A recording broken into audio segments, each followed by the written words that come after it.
So, the time is officially here. College football is back. We are officially kicking off week 0 over there in Dublin, Ireland. I think for this Florida State versus Georgia Tech game, Florida State versus, I think for the, damn it, this is such a tongue twister.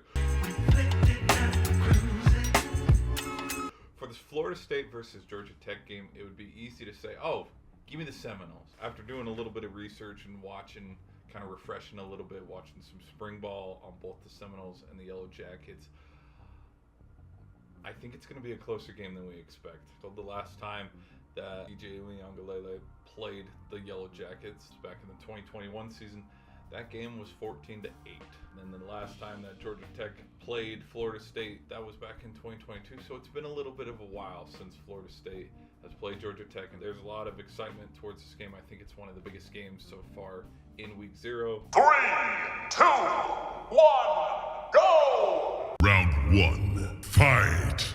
Pitting the quarterbacks against each other, I'm going to have to lean towards DJ Uiagalelei. I think he has a little bit more experience than King. Plus, there is that glaring issues looking at their stats where King does turn the ball over more. Round 2, fight!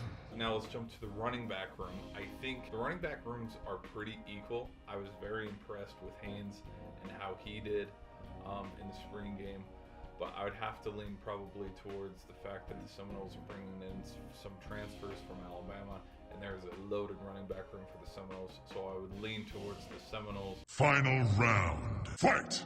For the wide receiver room, though, I saw so many breakout plays for the Yellow Jackets. Bailey Stockton, Zion Taylor, the freshman Chris Elko, Rutherford, and Jenna. I think the wide receiver room for the Yellow Jackets is by far more talented than the Seminoles, and so I'm going to give the advantage to Georgia Tech in that instance. For the defense, I'm going to have to, probably just because of how many points were scored, because the point systems were different for each spring game, with how many touchdowns there were for the Yellow Jackets, that the defense did have its struggles, so I'd lean towards the Seminoles. And then for field goal and like special teams like kicker versus kicker, I'm going to give it to Georgia Tech, obviously with the 60-plus yard field goal made by Aiden Burr. I mean, if this thing comes down to a last-second field goal, Georgia Tech's winning this game. I think the easy pick would be to, pick the Seminoles just because program versus program. Seminoles obviously have a richer history, but I think this game is going to be closer than people expect. I think this could easily be maybe slipping away by halftime. Maybe Florida State's up 20-10, 20-7, and then Georgia Tech finds their way back early in the third, and it becomes a ball game going into the fourth, where maybe the Seminoles are only up by 10, maybe only up by 4 or 7 points, where it's like, okay, we can get a field goal, make this a one-possession game. But ultimately, yes, I would pick Florida State winning this game.